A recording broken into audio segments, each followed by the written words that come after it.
What's going on, everyone? Welcome back to version 1. Now today's video is going to be on this little guy. It's been causing quite a little bit of fuss on my socials and over on my channel, and I know a couple of you guys are running this on your Meganes and want to know the reasons why I've taken it off and what I found in my testing, because on my last previous smoke test this was actually leaking. We're going to have a little chat about everything. I actually spoke to Forge directly, so we're going to go through all that in the video, and then I'm going to try my best to explain over there on the desk of why this doesn't work, but it's not fully to blame.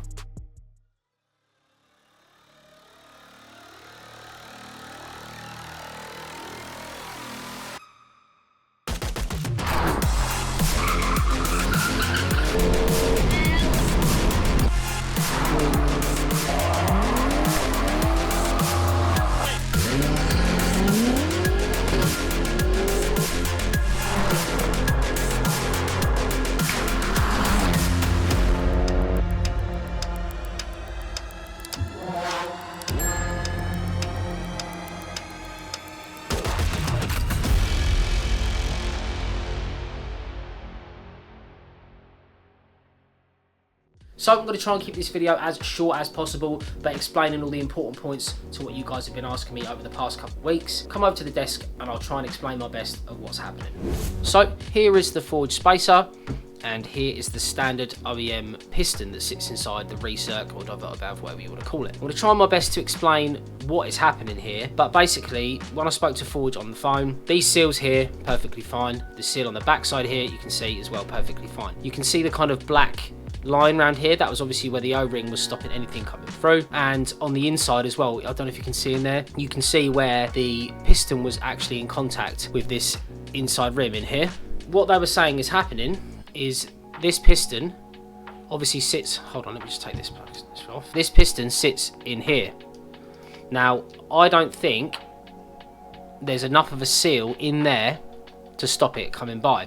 So this is the way it sits. Boost comes in here, goes up through this system into the standard recirc, and then whatever doesn't go through the system should go back through into the airbox. Because the boost or smoke was coming out of these holes, I don't think it was recircing back into the box properly, also wasn't maintaining boost properly. Now that was because this little piston guy right here, the air was coming, I keep saying air, boost or smoke when I smoke tested it, was coming out over the sides of this rim, and like I say, all plastic in here and stuff, but there are some air holes to let boost through. But the best analogy I can give you is because there's no seal around this plastic piece, or like even anything to stop the boost coming past through this hole and past the system, it's just pushing past the sides. And this part here, these holes here, wouldn't have been an issue because where this sat on like this and then the standard piece was here, there was no smoke coming through back through this system here. It was just going through the holes, if anywhere. But the problem was where it was sat like this, I think there wasn't enough of a seal inside here between the, like I say, the piston itself here, because it's just plastic, no rubber edge, no nothing to sort of seal it against that, and the metal edge here. So partially to do with the spacer, but it's partially to do with this too. So I don't know if I can really recommend running this part, but I don't know how much boost or whatever has been lost by running this. So I did ask the guys at Forge, I said, assuming this was as snug as it could be against there, but there's smoke coming from the smoke test here, smoke obviously isn't anywhere near as high pressure as boost, so if smoke's coming through, surely boost will come through as well. And they agreed with me. They did say that that is definitely going to be the case. You can't blame this part solely, because this part is partially to blame, but again, I don't know how well it recircs through the system, through the OEM system, and this again, like I say, is kind of like a magnifying glass on the issue that is going on inside the housing anyway. But because it's a closed system, you won't see it, and the only reason you see it is because of these holes in the side here.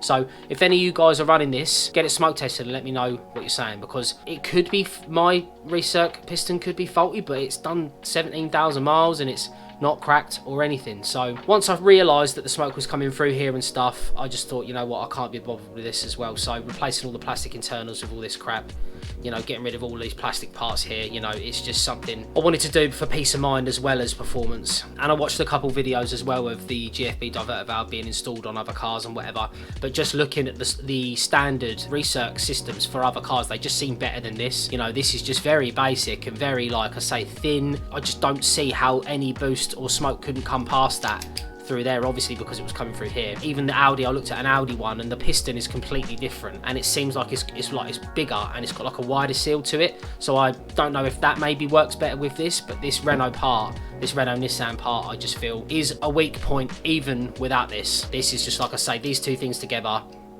nah. So in summary, the part isn't solely to blame. I think it's partially to do with this part where it meets the OEM piece. That's the whole reason I ran the GFB in the end, because I couldn't be bothered with all this messing around, and once I knew that the internal parts were weak, plastic, like in the Clio, but more so there was some seal just wasn't quite right. I just wanted to do away with it and just make sure that running this GFB is the most reliable way to keep all that sort of stuff together without having any of these sort of leaking issues. But essentially, like I explained, the issue is still happening inside the standard housing. Potentially maybe not as bad. Both seals this side were tight and this side were tight. There was only smoke coming out of these portholes here. Like I say, I guess this is kind of like a magnifying glass on the problem that was going on internally anyway. So guys, I'm going to end the video there. If you enjoyed this content, make sure you smash a like, or if it helped you out, hit that subscribe button if you're new, and ring the bell notifications to find your way back for any future content. Also, massive shout out to all you guys that have jumped on board recently, that have subscribed to the channel, and a shout out to Forge for jumping on the phone and giving me their time explaining the situation. So the summary, I'll leave up to you guys what you want to do about this part, but personally, like I say, I can't solely blame this part, but this part seems to make it more visible, and like I say, that weren't going to float with me, so I wanted to sort those internals out and sort the whole thing out. So I would either recommend getting a full blow-off valve system replacement, because they're all metal internals, from Forge, if that's the sort of route you want to go down, or the GFB diverter valve, which I know is flawless, and like I say, I've had on previous cars and stuff, and I know I've got very, very good reviews. I'll catch you in the next one. Peace.